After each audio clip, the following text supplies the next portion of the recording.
Okay, I'm back. I had to put my brace in. I got wrist problems, so I usually have a brace somewhere. Problems with arthritis. No, I'm not that old, but I think it's genetic. My aunt had it, and my grandmother. Anyway, taking off the buttstock plate. Yeah, this is just a wonderful piece of metal. Not very comfortable for your shoulder, but the easiest way I find to get these out right here is like that. Just a nice long screwdriver.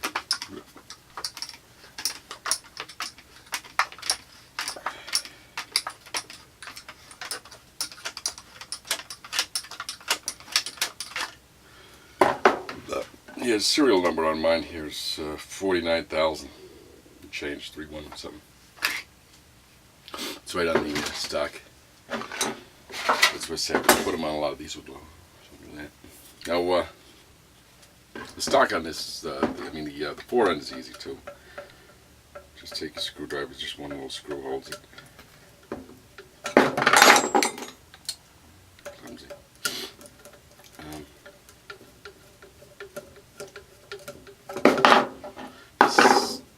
Pretty well made. I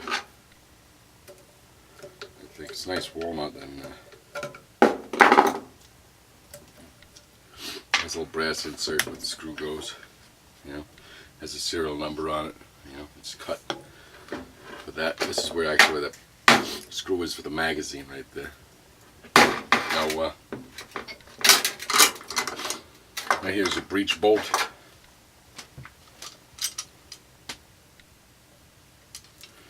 Right there. Let's see. See, I won't go back. There's a little plate here.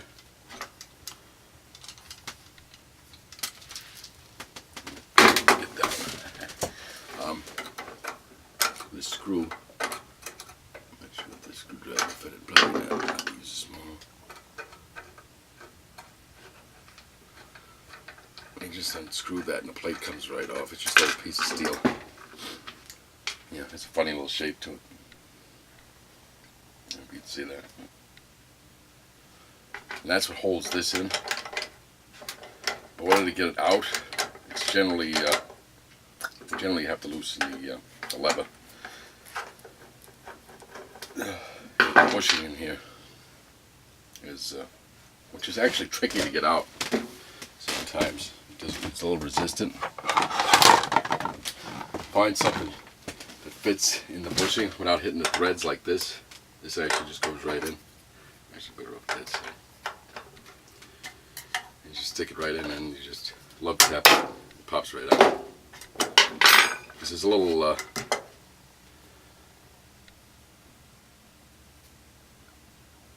nib that sticks out so that it locks it in from moving. And once you take that out, see, your breech bolt comes right out. There it is. There's a little indicator right there.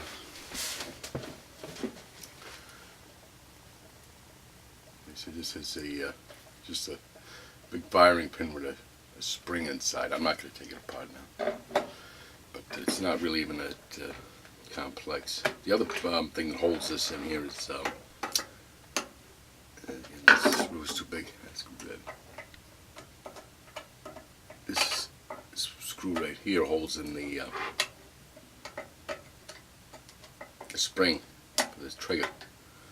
And this is a very, like I said, I actually like the trigger. Put it down, put it at an angle. I don't know if you can see that. But, difficult. I don't remember putting it in that tight, but I guess I did. Yeah, the trigger on this is just a flat-plated, piece of sprung steel. That sits on top of the trigger. That screw just holds it down. You can see that. It really works well. I mean, it feels like a 4 or 5 pound trigger, and I have no complaints about the feel of the trigger. The next step is a pin right here. it has this is where the back of the breech bolt engages right here. See? And that engages that this pin, and also the sear. Sorry, in Brooklyn, New York. My accent is from Brooklyn originally, so when I say sear, it doesn't sound like sear. There's your sear, and that holds the actuates the trigger actuates it. These parts here, all of these, the breech bolt, this pin, this sear, all this, the spring for the trigger, they all are old style. I think they stopped using this style sometime in either the 20s or the 30s, I'm not sure. The parts changed a bit. Like I said, this was the original style. I don't know what I mean. They usually make improvements. It seems to work. But I don't have any problems. I have to get a punch.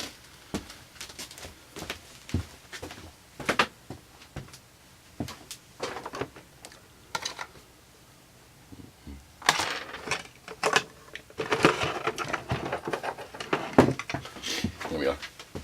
We need a punch. We need a punch to get the this pin out for the trigger.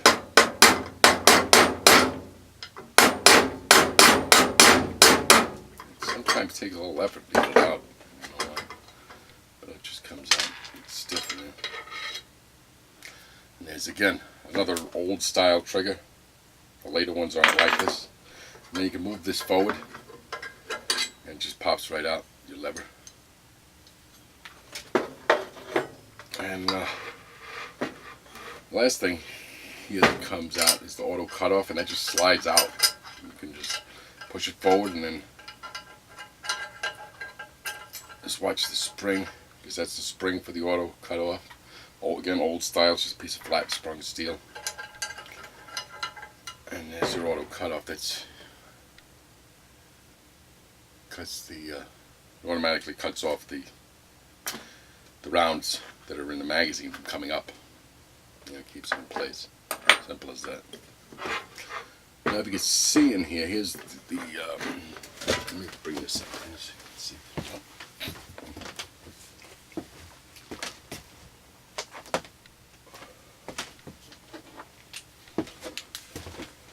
That's the magazine. You can see the brass. And there's another piece here.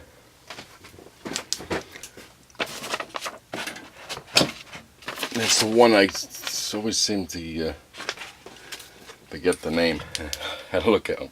Sorry. It's a tactical light. So that the two pins right here are the breech guide.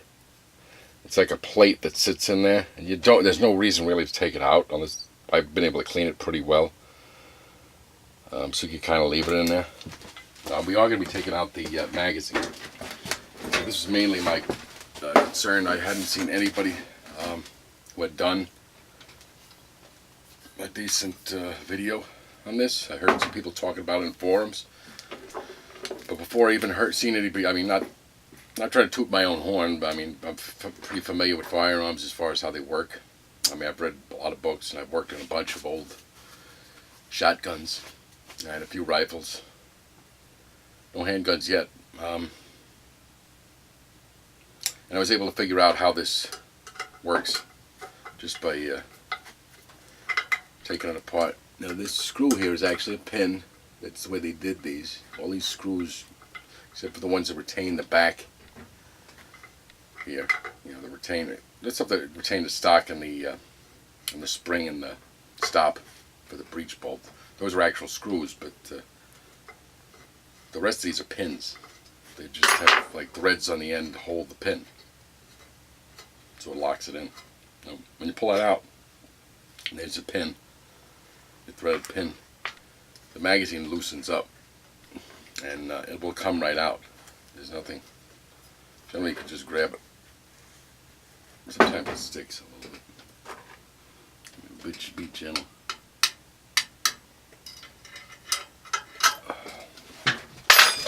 Might be easier if you take a screwdriver and just turn it a little bit. There's a screw here. The screwdriver fits. There it is. It's loose already. It's just there it is. Pop right out. Alright. There it is. That's the magazine. Now inside of this, it's like this piece here is it's like it's basically like a screw. It's almost like a just like a rod with two threaded ends. It has a threaded end here and a bolt end there, and this goes over it. This brass piece, and inside is a spring that rides on that bolt or screw, and then this caps it here. And what you have, if you look, is you see notches right here. You'll see numbers, and then you'll see notches. The notches are what the pin goes into the groove to hold it in place. So when it's held in place and you move it, this, like, I think it's actually, I believe, counterclockwise, so it would be that way. See, eventually it starts to get tension, and you see it'll spin back. And it's always, when you turn this to adjust it, initially, it's counterclockwise, not clockwise. It won't do any good to do it clockwise. See, it just spins back. And this is basically formed,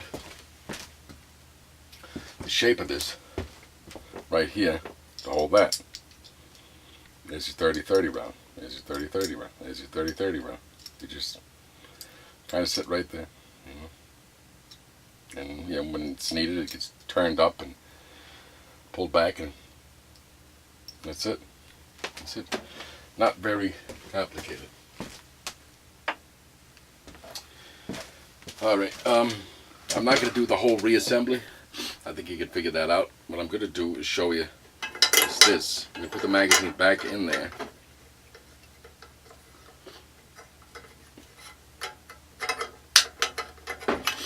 And get a screwdriver on there. First we're going to get it to 0.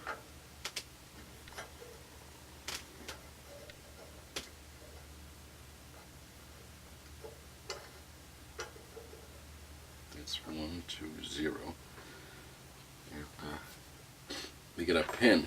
Now when it gets to 0, it actually will stop. And you just keep turning it counterclockwise.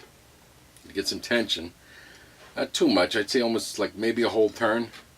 And then find the next slot for it to go, and boom. And you just screw it in. And you're done. It should work at that round, right around a full turn.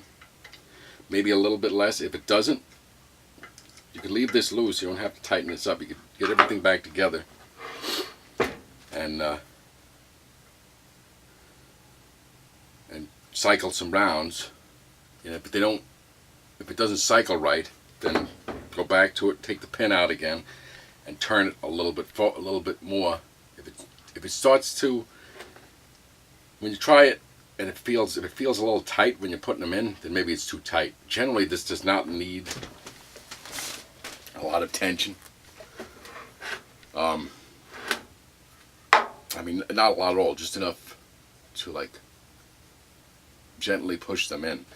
So I think that may be the confusion is that people get. They're trying to wind it up like a watch, and no.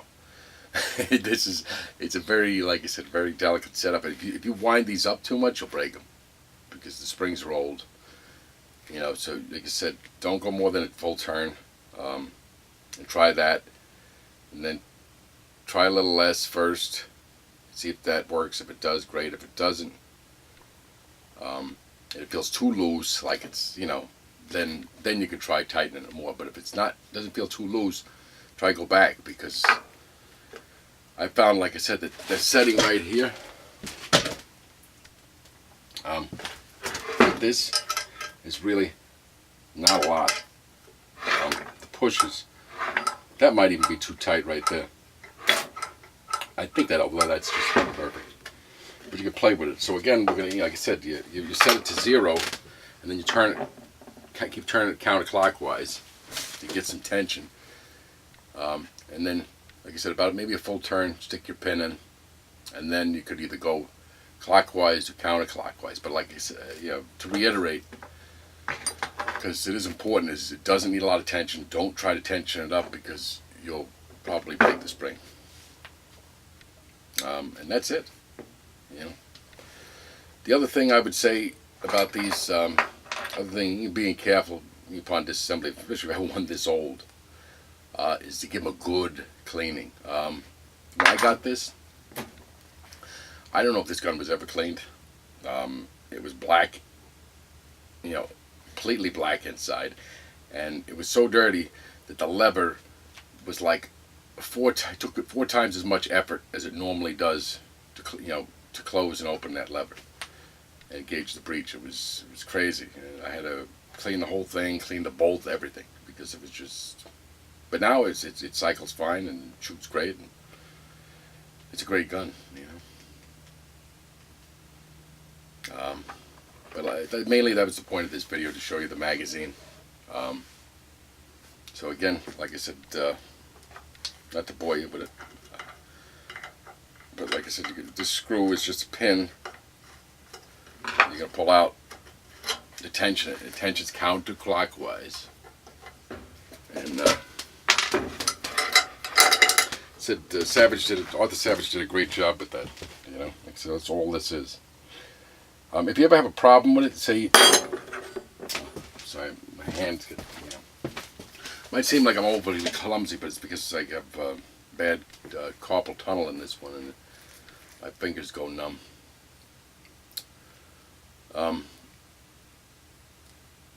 If you have a problem with it where you don't have tension, and possibly the spring's broke, I believe you can get the spring from Numrich. You could just hold these screws, like one screwdriver here, one on the other end, turn to open it up. And once you take this off, the spring will come right out, and you can replace the spring. Other than that, that's it. These guns are great guns. I think they're underappreciated. I mean, like I said, I've had a lot of experience with Winchesters and Marlins. Nothing against Marlins. I have a 17 HMR Marlin that I enjoy shooting, the bull barrel. But that's a much newer gun. It's actually bought brand new. But this, like I said, for such an old gun, I mean, it's 112 years old. Shoots as straight as any firearm that I've shot. And the design is very easy to service. Considering from that era, I mean, I've had shotguns from the turn of the century that were atrocious to work on, because I think they almost had some tool to install the hammers, because the hammers had to go in this tight spot, and the spring would have to go in at the same time. You'd have to put the pin in, and it probably required exerting 70 foot-pounds or 80 foot-pounds of pressure with your fingertips to try to get it in, and it was just impossible. Whereas this is really it's a joy to shoot, and it's a joy to work on. So, but this is the magazine, and like I said, so if you have any problems with yours, hopefully this helps you out. Thanks.